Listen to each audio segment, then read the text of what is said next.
আসসালামু আলাইকুম প্রিয় শিক্ষার্থীবৃন্দ,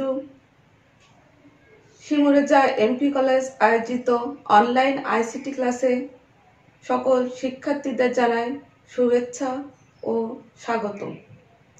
তোমরা কেমন আছো? অবশ্যই ভালো আছো, আমিও ভালো আছি। আমরা ঘরে বসে বর্তমান সময়ে আমাদের জন্য ক্লাসের বিকল্প হিসেবে ভার্চুয়াল ক্লাসকেই আমাদেরকে বেছে নিতে হবে। তো এ পর্যায়ে আমরা প্রথম অধ্যায়ে ক্লাস নিচ্ছি। প্রথম অধ্যায়ের পাঠ্য বইয়ের কিছু পাঠ্য বিষয় নিয়ে আলোচনা করছি প্রথম অধ্যায় থেকে। তো প্রথম অধ্যায়ে আমরা বিশ্বগ্রাম, ভার্চুয়াল রিয়েলিটি, ক্রায়োসার্জারি সম্পর্কে আলোচনা করেছি। আজকে আমরা আলোচনা করব কৃত্রিম বুদ্ধিমত্তা সম্পর্কে। কৃত্রিম বুদ্ধিমত্তা, তো কৃত্রিম বুদ্ধিমত্তার সাথে জড়িত আছে তিনটি পার্ট। তো আজকে আমরা দুইটি পার্ট নিয়ে আলোচনা করব। পার্ট তিনটি ছিল কৃত্রিম বুদ্ধিমত্তা, এক্সপার্ট সিস্টেম আর রোবটস। তো আমরা আজকে দুইটি টপিক নিয়ে আলোচনা করব। একটা হচ্ছে কৃত্রিম বুদ্ধিমত্তা ও অন্যটি হচ্ছে এক্সপার্ট সিস্টেম। তো আমরা এ পর্যায়ে আমরা যেগুলো শিখব সেগুলো হচ্ছে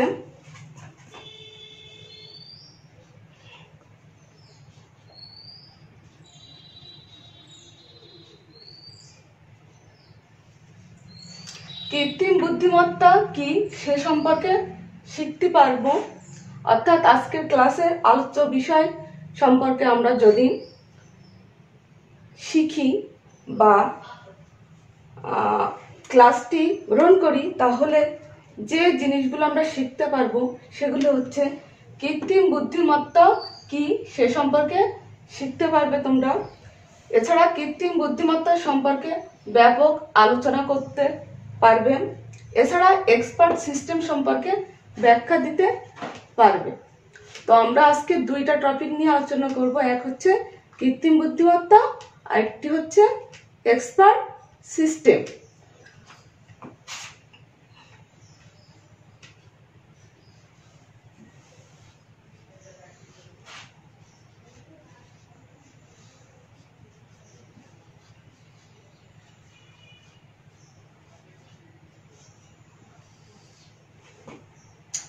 কৃত্রিম বুদ্ধিমত্তাকে ইংলিশে বলা হয় আর্টিফিশিয়াল ইন্টেলিজেন্স।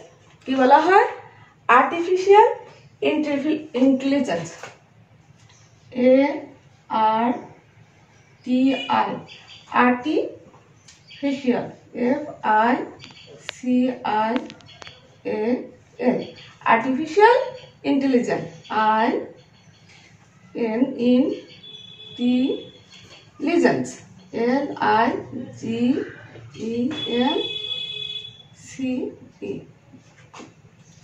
এটিকে আমরা সংক্ষিপ্ত রূপে AIও বলে থাকি। অর্থাৎ কৃত্রিম বুদ্ধিমত্তা মানে হচ্ছে আর্টিফিশিয়াল ইন্টেলিজেন্স। একে আমরা সংক্ষিপ্তে AIও বলে থাকি।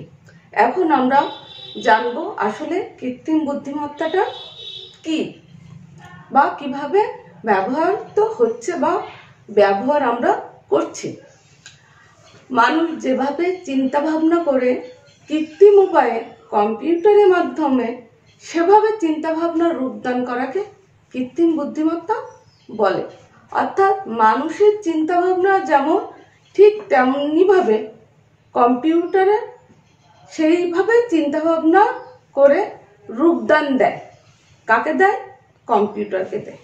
অর্থাৎ মানুষের বুদ্ধিমত্তা ও চিন্তা শক্তিকে কৃত্রিম উপায়ে প্রযুক্তি নির্ভর করে যন্ত্রের মাধ্যমে বাস্তবায়ন করাকে কৃত্রিম বুদ্ধিমত্তা বলে। অর্থাৎ মানুষের চিন্তা শক্তিকে কৃত্রিমভাবে তৈরি করে সফটওয়্যারের মাধ্যমে কম্পিউটারে রূপদান করা হয়।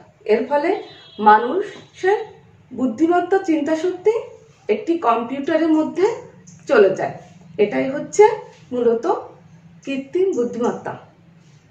এআই অর্থাৎ আর্টিফিশিয়াল ইন্টেলিজেন্স শব্দের ব্যবহার, অর্থাৎ এই যে কৃত্রিম বুদ্ধিমত্তা শব্দটি বা বিষয়টি কে প্রথম আলোচনা করছিল বা ব্যবহার করছিল সে সম্পর্কে আলোচনা।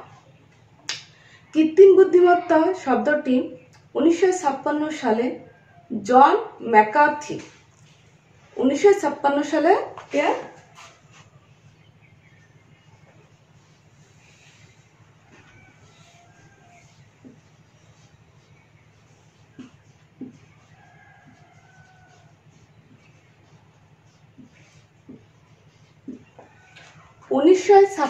সালে জন ম্যাকার্থি প্রথম চালু করেন কি কৃত্রিম বুদ্ধিমত্তা শব্দটির ব্যবহার।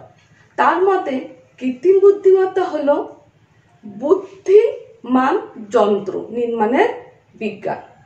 তার মতে কৃত্রিম বুদ্ধিমত্তা হলো বুদ্ধিমান যন্ত্র নির্মাণের বিজ্ঞান ও প্রযুক্তি।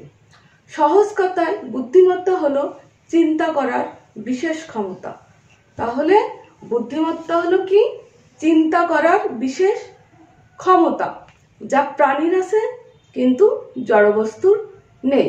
তবে বিজ্ঞানীরা দীর্ঘ প্রচেষ্টার মাধ্যমে যন্ত্রের মধ্যে চিন্তা করার ক্ষমতা প্রদান করতে সফল হয়েছে। এটি মূলত কৃত্রিম বুদ্ধিমত্তা, অর্থাৎ যে শক্তি মানুষের আছে কিন্তু জড়বস্তুর নাই, সেটি বিজ্ঞানীরা মানুষের বুদ্ধিটাকে জড়বস্তুর মধ্যে দিচ্ছে, অর্থাৎ রূপদান করছে। এটাই হচ্ছে মূলত কৃত্রিম বুদ্ধিমত্তা। কৃত্রিম বুদ্ধিমত্তার জনক হলো অ্যালান টুরিং।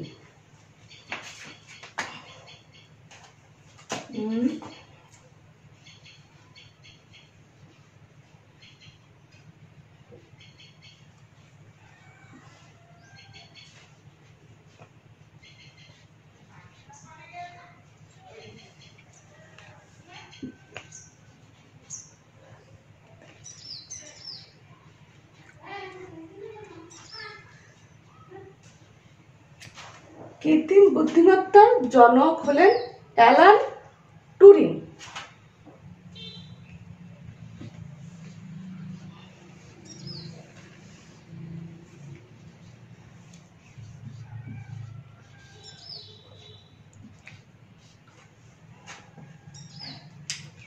কৃত্রিম বুদ্ধিমত্তা তাহলে প্রথম কে ব্যবহার করেছিল 1956 সালে জন ম্যাকার্থি, আর কৃত্রিম বুদ্ধিমত্তার জনক হলেন অ্যালান টুরিং। কৃত্রিম বুদ্ধিমত্তার দরুন কম্পিউটারের ভাবনা চিন্তাগুলো মানুষের মতোই হয়। কৃত্রিম বুদ্ধিমত্তা কম্পিউটার বিজ্ঞানের একটি শাখা। তাহলে কৃত্রিম বুদ্ধিমত্তা কিন্তু বিজ্ঞানের একটি শাখা, যেখানে কতকগুলো সমষ্টিগত গুণ মানুষের বুদ্ধিমত্তা চিন্তা শক্তিকে কম্পিউটার দ্বারা সিমুলেট করার চেষ্টা করা হয়ে থাকে। অর্থাৎ মানুষের বুদ্ধিমত্তা এবং মানুষের চিন্তা শক্তিকে কম্পিউটারের মাধ্যমে সিমুলেট করার চেষ্টা করা হয়। Robot, voice processing, neural network, virtual reality, জটিল ভিডিও গেমস ইত্যাদি ক্ষেত্রে কৃত্রিম বুদ্ধিমত্তা ব্যবহার করা হয়। অর্থাৎ কৃত্রিম বুদ্ধিমত্তার আমরা কোন কোন ক্ষেত্রে ব্যবহার করছি? ভয়েস প্রসেসিং এর ক্ষেত্রে, নিউরাল নেটওয়ার্ক এর ক্ষেত্রে, ভার্চুয়াল রিয়েলিটির ক্ষেত্রে, জটিল ভিডিও গেমস ইত্যাদি ক্ষেত্রে কৃত্রিম বুদ্ধিমত্তা ব্যবহার করা হয়। কৃত্রিম বুদ্ধিমত্তার জন্য কম্পিউটারে বিশেষ প্রোগ্রাম ও ডেটা ইনপুট করা হয়। অর্থাৎ যদি আমরা ডেটাকে ইনপুট না করি কম্পিউটারে, তাহলে আমরা কৃত্রিম বুদ্ধিমত্তা অর্থাৎ জড়বস্তুকে কিভাবে প্রাণ দিব, তাই তো? শিক্ষার্থীরা, সমস্যা সমাধানের জন্য কম্পিউটারের মেমোরিতে সঞ্চিত তথ্য ও উপাত্ত বিশ্লেষণ করে কম্পিউটার। জটিল সমস্যার সমাধান করে থাকে। অর্থাৎ মেমোরিতে তাদের মানুষের চিন্তা শক্তিগুলো সিমুলেট করে দেওয়া হয়, ফলে তারা জটিল কোনো সমস্যার সমাধান করতে পারে। কৃত্রিম বুদ্ধিমত্তা কতগুলো বিশেষ গুণের সমষ্টি। অর্থাৎ মানুষের যেমন আল্লাহর দেওয়া কিছু বুদ্ধি, অনেক বুদ্ধি বা চিন্তা শক্তি আছে, ঠিক তেমনি কৃত্রিম বুদ্ধিমত্তার মাধ্যমেও কম্পিউটার মধ্যেও মানুষ কিছু বুদ্ধি ও চিন্তা শক্তি দিয়েছে, যে কোনো বিষয় সম্পর্কে জ্ঞান অর্জন করতে পারে সেই অর্জিত বুদ্ধি দিয়ে। কে পারে? কম্পিউটার। কোনো নির্দিষ্ট বিষয় সম্পর্কে ধারণা দিতে পারে। গ্রহণের ক্ষমতা অর্থাৎ সিদ্ধান্ত গ্রহণের ক্ষমতাও তাদের আছে। সমস্যা সমাধানের ক্ষমতা, অভিজ্ঞতা থেকে শিক্ষা নেওয়া ইত্যাদি কৃত্রিম বুদ্ধিমত্তা অর্থাৎ কম্পিউটার পক্ষে সম্ভব। এক্সপার্ট সিস্টেমে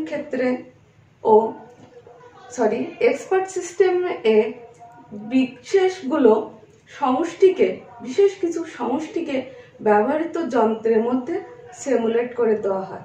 অর্থাৎ কি, এক্সপার্ট সিস্টেমের মধ্যে বিশেষ গুণগুলো অর্থাৎ মানুষের চিন্তা শক্তি, চিন্তা চেতনাকে এক্সপার্ট সিস্টেমের মধ্যে সিমুলেট করে দেওয়া হয়। কৃত্রিম বুদ্ধিমত্তা প্রধানত 3 ভাগে ভাগ করা যায়। কৃত্রিম বুদ্ধিমত্তাকে সাধারণত আমরা 3 ভাগে ভাগ করে থাকি। এক হচ্ছে আর্টিফিশিয়াল ন্যারো ইন্টেলিজেন্ট,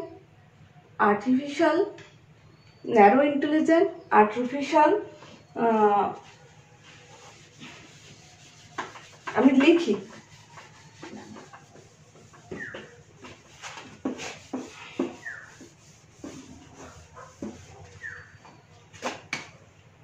কৃত্রিম বুদ্ধিমত্তা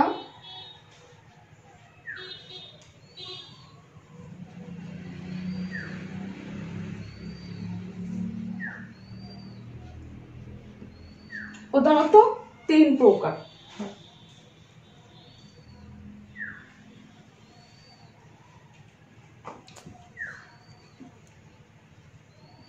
এক হচ্ছে আর্টিফিশিয়াল ন্যারো ইন্টেলিজেন্স,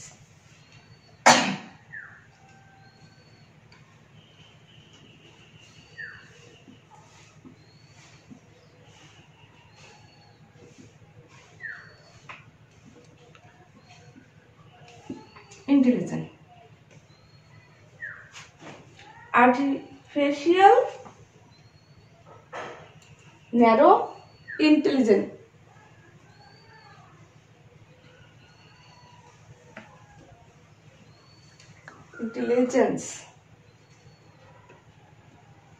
দুই আর্টিফিশিয়াল জেনারেল ইন্টেলিজেন্স।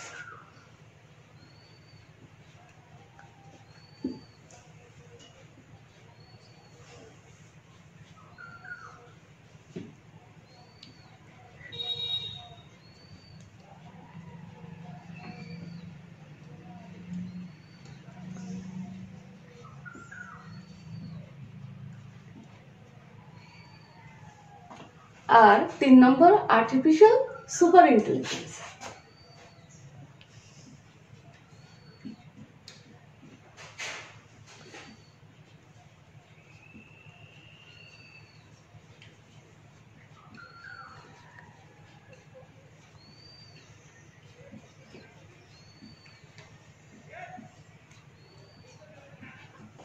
তাহলে কৃত্রিম বুদ্ধিমত্তা কত প্রকার? 3 প্রকার।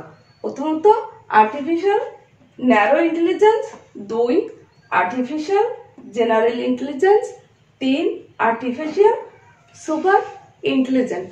তো কৃত্রিম বুদ্ধিমত্তাকে আসলে তৈরি করতে গেলে 3টি ধাপে আমরা এটি তৈরি করি। তো প্রথমে আমরা করি আর্টিফিশিয়াল ন্যারো ইন্টেলিজেন্স। যে মেশিন দাবা খেলতে পারে সে শুধু দাবাই ভালো খেলতে পারবে। অর্থাৎ আর্টিফিশিয়াল ন্যারো ইন্টেলিজেন্সের মাধ্যমে কৃত্রিমভাবে আমরা একটি যন্ত্রকে যখন কোনো সফটওয়্যার সিমুলেট করি তখন শুধুমাত্র সেই সফটওয়্যারটাতেই চলবে। অর্থাৎ যে মেশিন বা কম্পিউটার দাবা খেলতে পারবে, অর্থাৎ দাবা খেলার প্রোগ্রামটাকে তাকে সিমুলেট করা হবে, সে শুধু দাবাই খেলতে পারবে। কিন্তু লুডো খেলা সহজ হলেও তাকে লুডো খেলতে দেওয়া হলে লুডো খেলতে সে পারবে না, কারণ তার মধ্যে লুডো খেলার সফটওয়্যারটি সিমুলেট করে দেওয়া নেই। দাবা খেলায় কম্পিউটারের বিশ্বের শ্রেষ্ঠ দাবাড়ু বলা হয়। অর্থাৎ আমরা জানি যে দাবা খেলায় বিশ্ব চ্যাম্পিয়ন হচ্ছে গ্যারি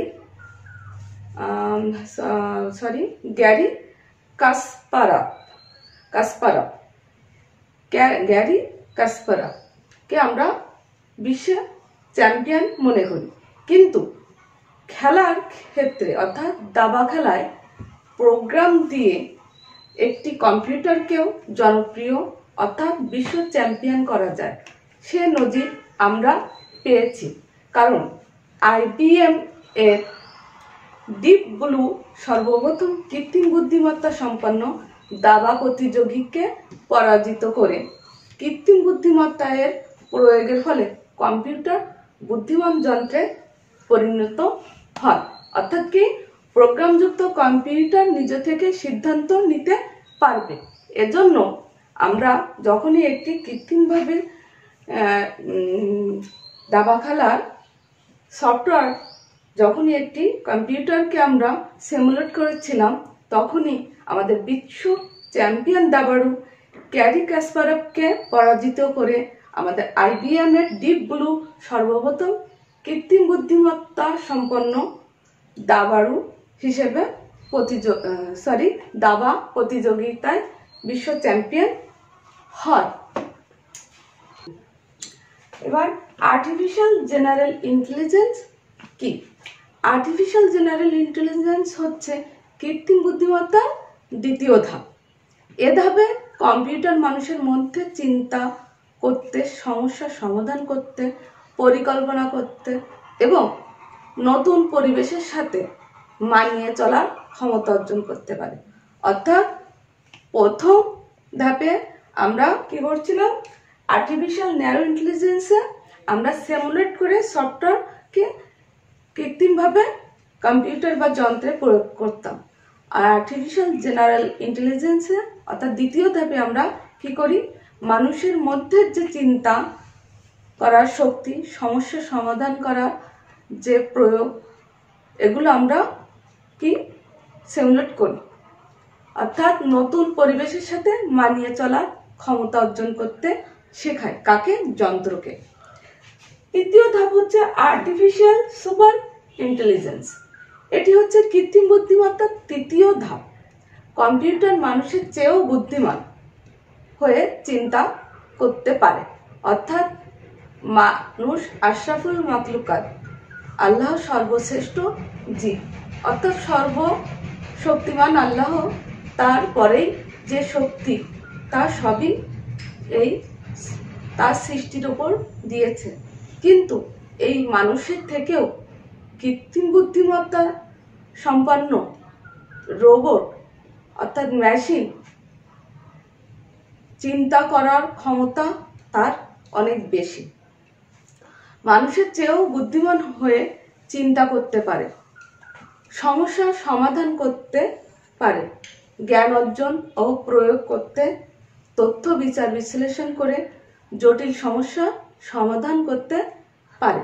অর্থাৎ মানুষের মাথায় অনেক বুদ্ধি থাকা সত্ত্বেও হঠাৎ করে আচমকা কোনো একটা ঘটনায় সে তার বুদ্ধির প্রয়োগ ঘটাতে ব্যর্থ হতে পারে, অর্থাৎ মনের অজান্তে। কিন্তু আর্টিফিশিয়াল সুপার ইন্টেলিজেন্সের মতে যে মানুষের চেয়েও বুদ্ধিমান হয়ে চিন্তা করতে পারে, কারণ মেশিন বা কম্পিউটারের মধ্যে যদি সেই চিন্তা শক্তিকে দেওয়া থাকে, তাহলে সমস্যার সমাধানের ক্ষেত্রে কখনোই সে কি ভুলবে না তার সেই চিন্তাধারাকে, যেটা মানুষ ভুলতে পারে। 2013 সালে 7 ফেব্রুয়ারি বিশ্বের প্রথম বায়োনিক ম্যান রেক্স লন্ডনের সায়েন্স মিউজিয়ামে প্রদর্শন করা হয়। কত সালে?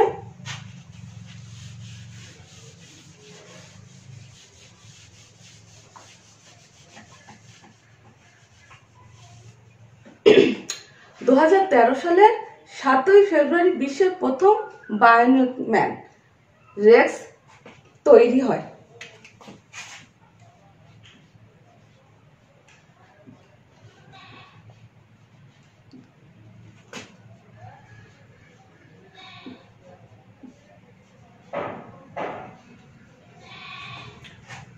তাহলে কৃত্রিম বুদ্ধিমত্তার মাধ্যমে 2013 সালে 7ই ফেব্রুয়ারি বিশ্বের প্রথম বায়োনিক ম্যান রেক্স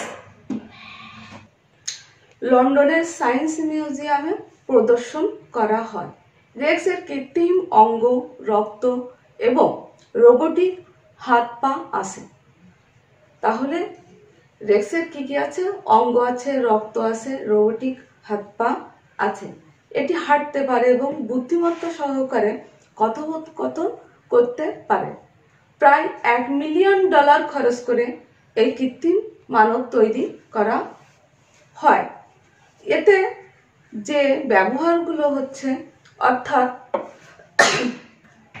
ব্যবহার করা হয়েছে শেফিল্ড ইউনিভার্সিটির তৈরি কৃত্রিম রক্ত, অর্থাৎ এই যে বায়োনিক ম্যান রেক্স এর কৃত্রিম পা আছে, কৃত্রিম রক্তও আছে এবং এটি তৈরি করে শেফিল্ড ইউনিভার্সিটির তৈরি। এছাড়া MIT তৈরি কৃত্রিম পা, অক্সফোর্ড বিশ্ববিদ্যালয় তৈরি কৃত্রিম রেটিনা, ইউনিভার্সিটির কলেজ লন্ডনের তৈরি কৃত্রিম কিডনি, অগ্নাশয়, প্লীহা এবং সোয়ানসিয়ার তৈরি কৃত্রিম ফুসফুস, অর্থাৎ 18টি বিশ্ববিদ্যালয় এবং বিভিন্ন প্রতিষ্ঠানের সহযোগিতায় তৈরি করা হয় 6 ফিট লম্বা বাদামি রঙের চোখ বিশিষ্ট রেক্সকে, অর্থাৎ এই বায়োনিক ম্যান 6 ফুট লম্বা এবং এর চোখের রং হচ্ছে বাদামি বর্ণের। অনেক ক্ষেত্রে দেখা যায় যেখানে মানুষ একই সময়ে বিভিন্ন চিন্তা করতে পারে না, সেখানে কৃত্রিম বুদ্ধিমত্তা সম্পন্ন পঞ্চম প্রজন্মের, অর্থাৎ কোন প্রজন্মের? পঞ্চম প্রজন্মের কম্পিউটারগুলো একই সময়ে বহুবিধ কাজ দ্রুততার সাথে সম্পন্ন করতে পারে। তো এরপর যে আমরা কৃত্রিম বুদ্ধিমত্তা কি সে সম্পর্কে জানতে পারলাম। কৃত্রিম বুদ্ধিমত্তা সম্পর্কে ব্যাপক আলোচনা আমরা জানলাম, অর্থাৎ কৃত্রিম বুদ্ধিমত্তা সম্পন্ন বায়োনিক ম্যান রেক্স কৃত্রিমভাবে কি দিয়ে তৈরি এবং কতটি বিশ্ববিদ্যালয়ের সাহায্যে এটি সম্ভব হয়েছে। তো কৃত্রিম বুদ্ধিমত্তার সম্পন্ন বায়োনিক ম্যান রেক্স মানুষের চেয়েও অধিক বুদ্ধিমান সম্পন্ন মানুষ। এছাড়া আমরা আজকে আরেকটি টপিক নিয়ে আলোচনা করব, সেটি হচ্ছে এক্সপার্ট সিস্টেম।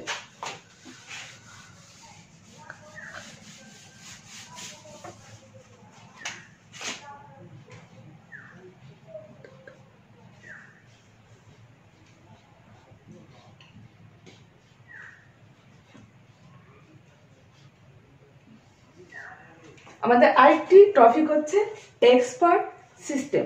এক্সপার্ট সিস্টেমটা আসলে কি? আমি প্রথমে বলছি যে কৃত্রিম বুদ্ধিমত্তা, এক্সপার্ট সিস্টেম এবং রোবোটিক্স এই তিনটি একে অপরের সাথে ওতপ্রোতভাবে জড়িত। তো এক্সপার্ট সিস্টেমটা হচ্ছে আর্টিফিশিয়াল ইন্টেলিজেন্স ব্যবহৃত বুদ্ধিভিত্তিক বিজ্ঞানের ক্ষেত্রগুলোর মধ্যে সবচেয়ে জনপ্রিয় হলো এক্সপার্ট সিস্টেম, অর্থাৎ আর্টিফিশিয়াল ইন্টেলিজেন্সের ক্ষেত্রে এক্সপার্ট সিস্টেম একটি বহুল ব্যবহৃত বিষয়। কম্পিউটারে বিশাল তথ্য ভান্ডার ধারণ করতে পারে এবং দ্রুততার সাথে বিশাল তথ্য থেকে যে কোনো তথ্য খুঁজে বের করতে সাহায্য করে। অর্থাৎ কম্পিউটারকে যে কোনো বিষয়ে বিশেষজ্ঞ বা এক্সপার্ট করা হয়। কি করা হয়? কম্পিউটারের যে কোনো বিষয়ে বিশেষজ্ঞ হিসেবে তৈরি করা হয়, অর্থাৎ এক্সপার্ট করা হয়। এ ধরনের ব্যবস্থাকে এক্সপার্ট সিস্টেম বলে। অর্থাৎ কৃত্রিম বুদ্ধিমত্তা, আর্টিফিশিয়াল ইন্টেলিজেন্স, রোবটস ইত্যাদি তৈরিতে যে বিষয়গুলো সিমুলেট করা হয় সেগুলো কম্পিউটারে কি করা হয়? তথ্য ভান্ডারে রাখা হয়। এই পদ্ধতিকে বলা হয় এক্সপার্ট সিস্টেম। এজন্য উচ্চ ক্ষমতা সম্পন্ন অনেকগুলো মাইক্রো প্রসেসর ও চিপ ব্যবহার করে প্রোগ্রামিং এর মাধ্যমে কৃত্রিম বুদ্ধিমত্তা তৈরি করা হয়। অর্থাৎ তথ্য ভাণ্ডারে তথ্য রাখার জন্য উচ্চ গতি সম্পন্ন মাইক্রো প্রসেসর এবং চিপ ব্যবহার করে প্রোগ্রামিং এর মাধ্যমে কৃত্রিম বুদ্ধিমত্তা তৈরি করা হয়, অর্থাৎ এক্সপার্ট সিস্টেম তৈরি করা হয়। এক্সপার্ট সিস্টেম তৈরি করার কাজ চলছে রোগ নিরাময়, বিভিন্ন ডিজাইনে ত্রুটি সংশোধন, জেট বিমান চালনার পরিকল্পনা ও শিডিউল তৈরি, ভূবিজ্ঞানী তেল অনুসন্ধান ক্ষেত্রে এক্সপার্ট সিস্টেম ব্যবহার লক্ষ্য করা যায়। অর্থাৎ জটিল কঠিন রোগ বা দুর্যোগে আমরা এক্সপার্ট সিস্টেমকে ব্যবহার করতে পারি কম্পিউটারের মাধ্যমে। এক্সপার্ট সিস্টেম একজন দক্ষ মানুষের সমতুল্য, কিন্তু বিকল্প হতে পারে না। অর্থাৎ কি, মানুষের বিকল্প কখনোই এক্সপার্ট সিস্টেম হতে পারে না, কিন্তু এক্সপার্ট সিস্টেম অবশ্যই একটি দক্ষ মানুষ হতে পারে, দক্ষ মানুষের সমতুল্য হতে পারে, কিন্তু মানুষের সমতুল্য না। মানুষের সাহায্যকারী হিসেবে কাজ করে থাকে মাত্র। এক্সপার্ট সিস্টেমের বৈশিষ্ট্য, আসলে এক্সপার্ট সিস্টেমটা কি, কিভাবে এটি ব্যবহার করা হয়, তাই না? তো এক্সপার্ট সিস্টেমের বৈশিষ্ট্যগুলো কি? প্রোগ্রামে ভুল না থাকলে এক্সপার্ট সিস্টেম কাজ করতে কোনো ভুল করে না। অর্থাৎ যেভাবে যেটি নির্দেশনা দেওয়া হবে ঠিক সেভাবেই সে কাজ করবে। ভুল নির্দেশনা পেলে সে ভুল কাজ করবে, এবং সঠিক নির্দেশনা থাকলে অবশ্যই সে সঠিকভাবেই চলবে। এটি একজন দক্ষ মানুষের সমতুল্য বা সাহায্যকারী হিসেবে কাজ করে মাত্র, কিন্তু বিকল্প হতে পারে না। এটি একজন দক্ষ মানুষের জ্ঞান বুদ্ধি সাহায্য তৈরি করা প্রোগ্রাম। অর্থাৎ কি, দক্ষ মানুষ যেমন চিন্তা শক্তি জ্ঞান বুদ্ধি আছে, ঠিক তেমনি এটিকেও চিন্তা শক্তি জ্ঞান বুদ্ধির সাহায্যে তৈরি করা একটা প্রোগ্রাম। অনেক ক্ষেত্রে মানুষের থেকে দ্রুত গতিতে কাজ করে থাকে। অর্থাৎ আমরা যদি পার্থক্য করি মানব বুদ্ধিমত্তা ও কৃত্রিম বুদ্ধিমত্তা সম্পর্কে, তাহলে বুঝবো যে এক্সপার্ট সিস্টেম কি এবং মানুষ কি। মানব বুদ্ধিমত্তা ও কৃত্রিম বুদ্ধিমত্তার মধ্যে পার্থক্য কি? মানব বুদ্ধিমত্তা সৃষ্টিশীল, কিন্তু কৃত্রিম বুদ্ধিমত্তা সৃষ্টিশীল নয়। অর্থাৎ মানব বুদ্ধি আল্লাহ প্রদত্ত চিন্তা শক্তি দিয়ে তৈরি, কিন্তু কৃত্রিম বুদ্ধিমত্তা মানুষের সৃষ্ট। দ্বিতীয় আছে মানব বুদ্ধিমত্তা প্রকৃতিগতভাবেই প্রাপ্ত, কিন্তু কৃত্রিম বুদ্ধিমত্তা মানুষের দ্বারাই প্রাপ্ত। এছাড়া মানব বুদ্ধিমত্তা বিকশিত হতে পারে, কিন্তু কৃত্রিম বুদ্ধিমত্তাকে বিকশিত হওয়ার কোনো সুযোগ থাকে না। যে প্রোগ্রামটা সিমুলেট করে দেওয়া হয় শুধুমাত্র সেটার মধ্যেই থাকে। তো এ পর্যায়ে শিক্ষার্থীরা তোমরা এক্সপার্ট সিস্টেম সম্পর্কে ব্যাখ্যা দিতে পারবে। আসলে এক্সপার্ট সিস্টেমটা কি এবং সে সম্পর্কে তোমরা যথেষ্ট ব্যাখ্যা দিতে পারবে। তো আমরা যদি এই ক্লাসগুলো, অনলাইনের ক্লাসগুলো বারবার রিপ্লাই করে দেখি, তাহলে আমি মনে করি যে আমাদের বই পড়ে আর কষ্ট করে ক্লাসে আসা লাগবে না। তো শিক্ষার্থীবৃন্দ, তোমরা অনলাইন আইসিটি ক্লাসটি মনোযোগ সহকারে দেখবে এবং ইউটিউব চ্যানেলে সাবস্ক্রাইব করবে। এছাড়া কমেন্ট বক্সে কমেন্ট করে আমাকে জানাবে তোমরা কেমন ভাবে উপকৃত হচ্ছ বা ক্লাসটা দেখছো কিনা। তো এই পর্যায়ে আমার আজকের ক্লাস এ পর্যন্ত। আগামী দিনে আমরা নতুন আরেকটি বিষয় নিয়ে আলোচনা করব। সবাই